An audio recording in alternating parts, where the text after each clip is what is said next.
தமிழக வெற்றி கழகத்தின் 2வது நாள் பூத் கமிட்டி கருத்தரங்கம் தொடங்கியுள்ளது. இது பற்றிய கூடுதல் தகவலை செய்தியாளர் கார்த்திக் வழங்கிட கேட்கலாம். இந்த கொங்கு மண்டலத்தை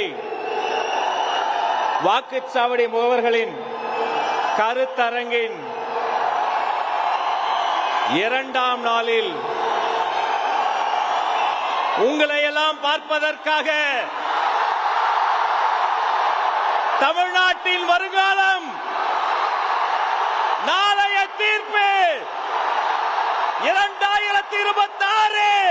விவரங்களை செய்தியாளர் தாயுமானவன் வழங்கிட கேட்கலாம். தாயுமானவன் வணக்கம். தமிழக வெற்றி கழகத்தின் 2வது நாள் பூத் கமிட்டி கருத்தரங்கம் தொடங்கி இருக்கிறது, என்ன விவரம்? தமிழக வெற்றி கழகத்தினுடைய 2வது நாள் பூத் கமிட்டி கருத்தரங்கம் என்பது தற்போது கோவையில தொடங்கி இருக்கிறது. தமிழக வெற்றி கழகத்தை பொறுத்தமட்டில் ஒரு வாக்குச்சாவடிக்கு ஒரு பெண் ஒரு ஆண் என தமிழகம் முழுவதும் 35,000 பூத் கமிட்டிகள் அமைக்கப்பட்டிருக்கின்றன. மொத்தம் 70,000 வாக்குச்சாவடி முகவர்கள் நியமிக்கப்பட்டிருக்கிறார்கள். இதற்கான பூத் கமிட்டி உறுப்பினர்களுக்கான மாநாட்டை 5 மண்டலங்களாக பிரித்து நடத்துவதற்கு தலைவர் விஜய் தீவிரம் காட்டியிருந்தார். முதற்கட்டமாக கோவை, நீலகிரி, திருப்பூர், ஈரோடு, கரூர், நாமக்கல், சேலம் ஆகிய 7 மாவட்டங்களை சேர்ந்த வாக்குச்சாவடி முகவர்களுக்கான மாநாடு என்பது நடத்த முடிவு செய்யப்பட்டு நேற்றைய தினம் மாநாடு என்பது தொடங்கியிருந்தது. அந்த வகையில முதல் நாள் மாநாடான நேற்றைய தினம் ஈரோடு கிழக்கு, ஈரோடு மாநகர், ஈரோடு மேற்கு, சேலம் கிழக்கு, சேலம் மேற்கு, சேலம் மத்தி, சேலம் வடமேற்கு, சேலம் தெற்கு, நாமக்கல் கிழக்கு, நாமக்கல் உள்ளிட்ட 10 மாவட்டங்களைச் சேர்ந்த 7,500 நிர்வாகிகள் இந்த பூத் கமிட்டி மாநாட்டில் பங்கேற்றிருந்தார்கள். இதனைத் தொடர்ந்து இன்றைய தினம் 2வது நாளாக மாநாடு என்பது தொடங்கி இருக்கிறது. இன்றைய தினம் நடைபெறக்கூடிய மாநாட்டை பொறுத்தமட்டில் பார்த்தோம் என்றால் கோவை, நீலகிரி, திருப்பூர் உள்ளிட்ட மாவட்டங்களைச் சேர்ந்த நிர்வாகிகள் 7,500க்கும் மேற்பட்டோர் இதுல பங்கெடுத்திருக்கிறாங்க.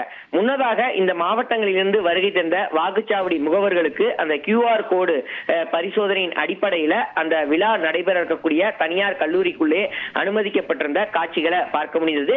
விஜயை பொறுத்தமட்டில் பார்த்தோம் என்றால் சுமார் 12 ஆண்டுகளுக்கு பிறகாக கோவைக்கு சென்றிருப்பதன் காரணமாக நேற்றைய தினமே கட்டுக்கடங்காத ஒரு கூட்டம் என்பது விஜயை பார்ப்பதற்காக வருகை தந்ததை பார்க்க முடிந்தது. வழி நெடுகிலும் விஜயை உற்சாகமாக வரவேற்பதற்காக திரண்டிருந்த தொண்டர்கள் காவல்துறையுடைய தடையை மீறி, பேரிகார்டுகளை மீறி மேலே ஏறி குதிப்பதும், அதே போல் விஜய் ரோட் ஷோ நடத்தும் போது விஜயுடைய வாகனத்தை பின்தொடர்ந்து செல்வதும் என பல்வேறு வினோதமான நடவடிக்கைகள்ல ஈடுபட்டிருந்த காட்சிகளை பார்க்க முடிந்தது. இந்த ஒரு சூழல தான் தற்போது விஜய் அவர்கள் இன்றைய தினமும் 2வது நாளாக நடைபெறக்கூடிய இந்த மாநாட்டுக்கு வருகை தந்திருந்தார். சுமார் 1.5 மணி நேர பயணத்திற்கு பிறகாகத்தான் தற்போதுதான் அவர் இந்த கல்லூரிக்குள்ளே நுழைந்திருப்பதை பார்க்க முடிகிறது. இன்றைய தினமும் விஜயை காண்பதற்காக ஏராளமான தொண்டர்கள் பல்வேறு பகுதிகளில் இருந்து திரண்டிருக்கக்கூடிய காட்சிகளை நம்மால நேரடியாகவே பார்க்க முடிந்தது. கடும் தாமதத்திற்கு மத்தியில தொண்டர்கள் புடைசூழ, தொண்டர்களுக்கு மத்தியில மிகுந்த சிரமத்திற்கு மத்தியில் தான் விஜயுடைய வாகனம் என்பது தற்போது இந்த மாநாடு நடைபெறக்கூடிய வளாகத்திற்குள்ளே வந்திருக்கக்கூடிய காட்சிகளை நம்மால இங்கே பார்க்க முடிந்தது. தற்போது விஜய் தன்னுடைய கொள்கை தலைவர்களாக, தனது கட்சியுடைய கொள்கை தலைவர்களாக இருக்கக்கூடிய தலைவர்களுடைய புகைப்படத்திற்கு மலர் தூவி மரியாதை செலுத்தி மேடை ஏறி தற்போது தொடர்ச்சியாக அந்த 2வது நாள் வாக்குச்சாவடி முகவர்கள் கருத்தரங்கில் பங்கெடுத்திருக்கக்கூடிய காட்சிகளை பார்க்க முடிந்தது. இந்த கருத்தரங்கு நிறைவு பெற்ற பிறகாக மேற்கு மாவட்டங்களுக்கான அந்த கருத்தரங்கு இன்றோடு நிறைவு பெறுகிறது. இதன் பிறகாக விஜய் மீண்டும் தான் இருக்கக்கூடிய அந்த நட்சத்திர விடுதிக்கு புறப்பட்டு சென்று அதன் பிறகாக இரவு தனி விமானம் மூலமாக சென்னை திரும்புவார் என எதிர்பார்க்கப்படுகிறது. விஜய் வரக்கூடிய வழி நெடுகிலும் ஏராளமான தொண்டர்கள் பின்தொடர்வதன் காரணமாக இன்றைய தினம் கூடுதலாக விஜயுடைய தனி பாதுகாப்பிற்காக பவுன்சர்கள் நியமிக்கப்பட்டிருக்கக்கூடிய காட்சிகளையும் பார்க்க முடிந்தது. இருந்த போதும் கட்டுக்கடங்காத கூட்டம் இருப்பதன் காரணமாக காவல்துறையினராகட்டும், அந்த தனியார் பவுன்சர்கள் ஆகட்டும், இருவருமே அந்த கூட்டத்தை கட்டுப்படுத்த முடியாத ஒரு சூழலை நம்மால் இங்கே பார்க்க முடிந்தது.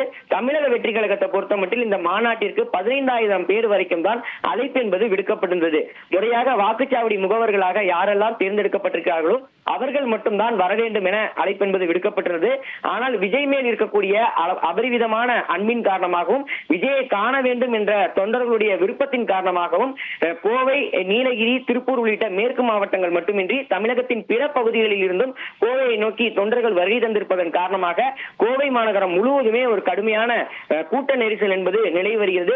இத்தகைய சூழல் தான் இன்றைய மாநாடு நிறைவு பெற்ற பிறகாக அவர் சென்னைக்கு திரும்ப இருக்கிறார்.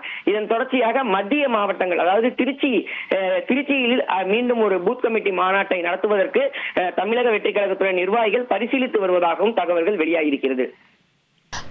விரிவான தகவல்களுக்கு நன்றி தாயுமானவன். உங்கள் தந்திவன் தொலைக்காட்சியில் கணபதியே வருவாய் தினமும் காலை 7 மணிக்கு காணத் தவறாதீர்கள்.